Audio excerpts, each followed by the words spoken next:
One thing drop sets and other advanced lifting techniques do, they can take you not only all the way to failure in an exercise, so the inability to conduct a repetition in good form, but they can actually then go far beyond that.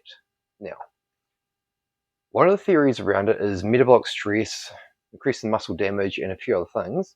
And in doing that, it also increases a large amount of fatigue. So if you're wanting to bring stuff like that into your training, you have to take into account the additional fatigue that has been attributed to every set that you're doing. Another thing to take into account is when some studies show there isn't actually that much difference between conducting things like a drop set and doing a standard set. One thing, however, it can speed up your training. So if you're limited on time, conducting things like drop sets and other advanced lifting techniques can reduce the amount of time you have to spend training while still achieving the same goals. But there's one thing you have to take into account, that's fatigue that is attributed to that level of training. That's when picking and choosing when you add them in can be quite important. So one thing I'll commonly do, if I'm developing a program for someone that want to do 3 training sessions throughout the week and they want to bring in a lot of those drop sets and other advanced lifting techniques, I'll look at the Friday. So they're training Monday, Wednesday, and Friday. I'll bring them in on that Friday because then they've got 2 days to recover from that before they start the week again. If I bring drop sets and other advanced lifting techniques in on every single day of the week, we smash it on Monday, there's a chance they might not be recovered by Wednesday.